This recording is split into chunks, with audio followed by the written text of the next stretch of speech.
गर्दन और कमर के दर्द लगातार बढ़ रहे हैं। रीज़न बेसिकली हम अगर कारणों को छोड़ करके सिर्फ उपचार पर जाएंगे कि हमारे तो ऐसे दबा दो तो आराम हो जाता है, वैसे सेक दो तो आराम हो जाता है, गर्दन को ऐसे तोड़ देता है कोई, ऐसे मरोड़ देता है कोई तो बिल्कुल ठीक लगने लग जाता है, तो ये चीज़ें ये चलने वाली नहीं है। इनसे आप सिम्टोमेटिक रिलीफ ले सकते हो। बहुत दर्द हो रहा है, किसी ने ऐसे दबा दी, ऐसे पकड़ लिया, ऐसे करके कॉलर लगा लिया आपने, थोड़ा आराम मिल जाएगा।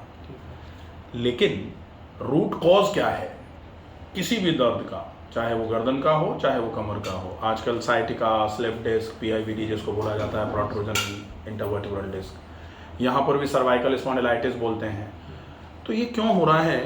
क्योंकि ये जैसे ईश्वर ने बनाया रीढ़ को, और रीढ़ में बनाई 26 हड्डियाँ, और पूरी 26 हड्डियों के बीच में, हर हड्डी के बीच में एक गैप रखा ताकि वो हड्डी एक दूसरे के ऊपर आराम से चल पाए। आगे झुकना, पीछे झुकना, दाएं बाएं ऐसे करके ट्विस्टिंग करना, ये सब कुछ हो पाए।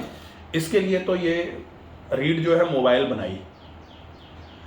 अब दो हड्डियां आपस में टकरा नहीं जाएं, इसके लिए इंटरवर्टिब्रल डिस्क लगा दी। जैसे 26 कांच के ग्लास या 26 कांच की कटोरियां एक के ऊपर एक रखी, या कांच की प्लेटें एक के ऊपर रखी, लेकिन हर दो प्लेट के बीच में थर्मोकॉल की शीट डाल दी।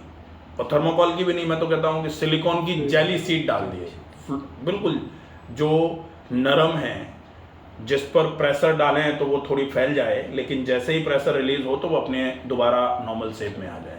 तो उस टाइप की jelly like structure intervertebral disc होती है। जैसे यहाँ अपन देख रहे हैं ना, ये सिलिकॉन की सीट ही है, सिलिकॉन ही है ये। हाँ, तो अब प्रॉब्लम क्यों आती है? इस इंटरवर्टिब्रल डिस्क से बीच में से निकलती हैं नसें। जो नस कहाँ से? ब्रेन का पार्ट जो है, एलोंगेशन जिसको स्पाइनल कॉर्ड बोलते हैं वो, और उसके हर हिस्से में से, उसके बीच में से दोनों तरफ नर्व्स निकलती हैं, और वो नर्व इस इंटरवर्टिब्रल डिस्क में से होते हुए निकलती हैं, ताकि दो हड्डियों के बीच में कहीं नर्व दबी तो इंटरवर्टिब्रल डिस्क जो है ना, जो जेली लाइक स्ट्रक्चर है, जो नरम है, जो सॉफ्ट है, उसके बीच में से निकल रहा है, उस पर प्रेशर पड़ेगा तो जेली प्रेशर लेगी, नर्व पे प्रेशर नहीं आएगा। किसी भी वजह से वो डिस्क जो है वो प्रेशर लेना बंद कर दे, हड्डियां ज्यादा प्रेशर ऊपर से नीचे डालना चालू कर दें, तब नर्व पे प्रेशर आता है, तब दर्द चालू होता है। अब वो कारण क्या है, क्यों प्रेशर पड़ रहा है? और वो कारण होता है मांसपेशियां जब अपना काम सही तरीके से नहीं कर पाती। तो मांसपेशियां अगर वजन को नहीं उठा रही हैं तो वजन मांसपेशियों ने छोड़ दिया, हड्डियों पे आ जाएगा। हड्डी ऊपर की हड्डी नीचे की हड्डी पे प्रेशर डालेगी। अब इंटरवर्टिब्रल डिस्क कभी कभी तो वजन सहने के लिए सक्षम थी, हमेशा ही ज्यादा वजन पड़ा हुआ है, तो वो भी सोचती है भाड़ में जाने दो, पड़ा रहने दो, हमको क्या लेना देना यार, इतना संभाल रहे हैं फिर भी नहीं मान रही है।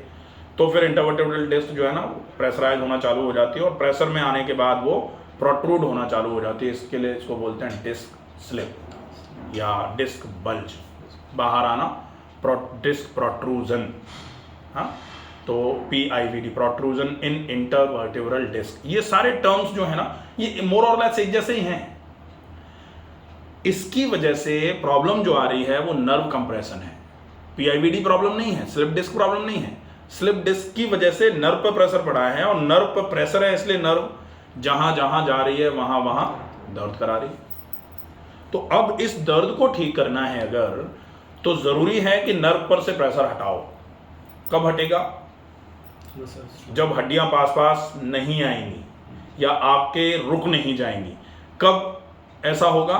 जब मांसपेशियां अपना वजन लेना चालू कर देंगी, जब मांसपेशियां वजन को संभालना चालू कर देंगी। हम आगे झुके वजन उठाया, और वजन उठा के हम थोड़ा सा ऊपर की तरफ नॉर्मल आए, कमर की मांसपेशियां खिंच गई, क्योंकि मांसपेशियों में इतनी दमी नहीं थी कि आगे झुक के वजन उठा सकती। तो आगे झुक के वजन उठाना प्रॉब्लम नहीं है, लोगों ने हमेशा उठाया है। वहाँ अगर पास हिस्ट्री देखें तो लोगों ने इतना आगे झुक के वजन उठाया है, हम तो सोच भी नहीं सकते। लेकिन उनको कभी स्लिप डिस्क नहीं हुआ करती थी, अब हो रही है। तो वजन उठाना प्रॉब्लम नहीं है, वजन उठाने की क्षमता घट गई है, ये प्रॉब्लम है। क्यों घट गई है? क्योंकि हमने मांसपेशियों को ट्रेनिंग नहीं दी। किसी को ट्रेनिंग नहीं दो, क्षमता घट जाती है। मैं नहीं पढ़ूँ, क्षमता घट जाएगी, मैं नहीं समझा पाऊंगा। आप नहीं पढ़ो, अपना माइक्रोसॉफ्ट वाला काम नहीं कर पाओगे।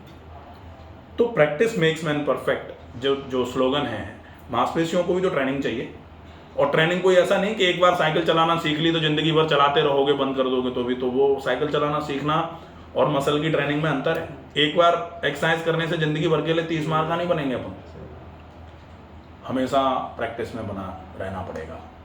और वो प्रैक्टिस, चाहे वो कमर की समस्या हो और चाहे वो गर्दन की हो, आप टेम्परेरीली किसी चीज़ से भी ले सकते हो। आप अल्ट्रासाउंड करा लो, आप सिकाई करा लो, आप आइस फॉर्मेंटेशन कर लो, एक्यूट इन्फ्लेमेशन है तो सूजन आ गई है तो आपको एकदम से पेन आ गया है तो आप थोड़ा दबाना दुगुना करवा लो।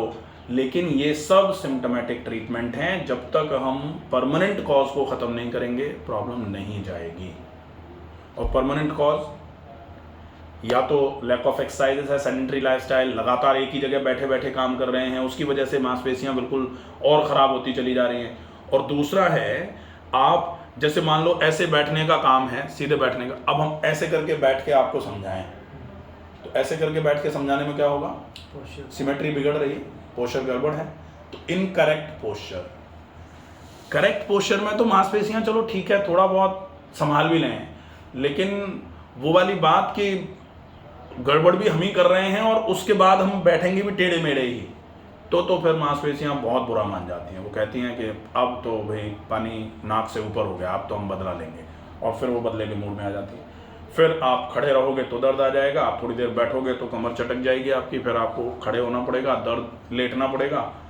वो इसलिए हुआ क्योंकि हमने बहुत अति कर दी।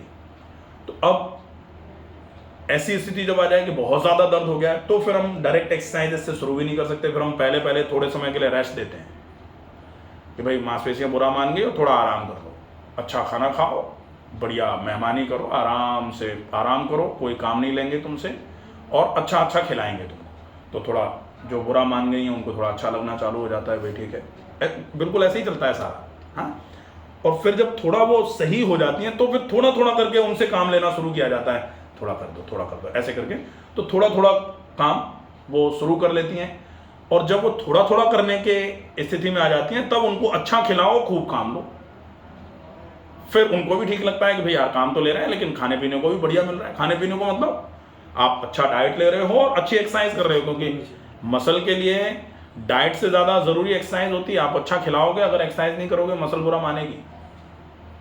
तो मसल अगर संभालनी है तो एक्सरसाइजेस कंपल्सरी हैं। एक्सरसाइजेस के कई पार्ट्स हैं, आपको क्या नहीं करना है, आपको क्या करना है, आपको जो करना है वो किस तरीके से करना है। एक ही एक्सरसाइज आपको बहुत अच्छा आराम दे सकती है, वही एक्सरसाइज आपकी हालत भी खराब कर सकती है। अगर गलत तरीके से कर दी नुकसान कर देगी, वही एक्सरसाइज सही तरीके से करेंगे, सही टाइम ड्यूरेशन लेके करेंगे, वो आराम करेगी। तो चीज़ें अगर संभालनी है परमानेंट तो इसके लिए सबसे बढ़िया तरीका है थोड़ा रेस्ट, थोड़ा डाइट, थोड़ा पोस्चरल करेक्शन और थोड़ी एक्सरसाइज प्रॉपर कर लेंगे, बिल्कुल आराम हो जाएगा। गर्दन के लिए, गर्दन में जैसे सर्वाइकल स्पॉन्डिलाइटिस है, इसके लिए बेस्ट एक्सरसाइजेज होती हैं 9 आइसोमेट्रिक स्ट्रेंथनिंग। आइसोमेट्रिक स्ट्रेंथनिंग मतलब गर्दन की वो एक्सरसाइजेज जिसमें गर्दन को हम आगे पीछे दाएं बाएं मूव नहीं करा रहे हैं, फिक्स है। ये 1 2 3 4, अब क्रॉस बना लो ऐसे तो 8, और एक चिन से ऊपर, चिन से नीचे की तरफ, अंगूठों से ऊपर की तरफ धक्का मारना, ये एक्सरसाइजेज हैं। तो इन एक्सरसाइजेस को अच्छे तरीके से फॉलो करेंगे। ये एक्सरसाइज अगर दिन में 2 बार भी कर लेंगे तो डेफिनेटली बहुत अच्छा आराम हो जाएगा, कोई दिक्कत नहीं, क्लियर हो जाएगा। कमर की समस्या, जैसे कमर में तो अच्छा आराम हो भी गया, कमर में तो ठीक है, लेकिन बेटर तो लग रहा है, अब ये बेटर ही बना रहे, इसके लिए ज़रूरी है कि कमर की भी एक्सरसाइज रेगुलर करते रहें। तो कमर की 4 एक्सरसाइजेज सिंपल सी हैं। पैर को सीधे उठाना, रोकना, दस्तक गिनना, नीचे लाना, दूसरे पैर से भी यही। फिर दूसरी एक्सरसाइज, पैर को उठाना, पंजे को पीछे खींचना, खींच के रोकना, दस्तक गिनना, पंजे को आगे करना, नीचे लाना, दूसरे पैर से भी यही 2 एक्सरसाइज। तीसरी एक्सरसाइज में एक पाद पवन मुक्तासन, ये आसन है, पैर को उठाया, घुटने से मोड़ करके सीने की तरफ घुटने को लेके आए, हाथों से खींचते हुए रोका, दस्तक गिना, रिलीज, दूसरे पैर से भी यही। और चौथी है ग्लूटियल स्ट्रेच, एक पैर को घुटने से मोड़ा, दूसरे पैर का टखना इस घुटने पर रखा और फिर इस घुटने को उठाना है, ठीक है। तो इसको ग्लूटियल स्ट्रेच बोलते हैं। हाँ, ये पूरी एक्सरसाइजेज, चारों एक्सरसाइजेज अच्छे तरीके से अगर 2 बार हो जाए तो बहुत ही बढ़िया रहेगा। अगर ये गर्दन और कमर दोनों की एक्सरसाइज 2-2 बार होती रहेंगी, ये मान के चलो कि 10-15 दिन में एक बार दर्द बिल्कुल गायब हो जाएगा। उसके बाद एक बार भी अगर करते रहोगे ना तो दर्द दोबारा नहीं आएगा।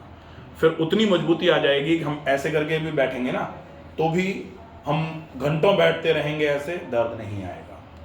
ठीक है, क्योंकि उसके लिए मांसपेशियों को ट्रेन कर लिया हमने कि मांसपेशियां किसी भी पोस्चर में अपने वेट को संभालती रहेंगी, हड्डियों पर ज़्यादा प्रेशर नहीं डालेंगी, और हड्डियों पर प्रेशर ज़्यादा नहीं पड़ेगा तो नर्व दबेगी नहीं, पेन नहीं आएगा, ठीक हो जाएंगी चीज़ें। ठीक है, सर 4th एक्सरसाइज ग्लूटियल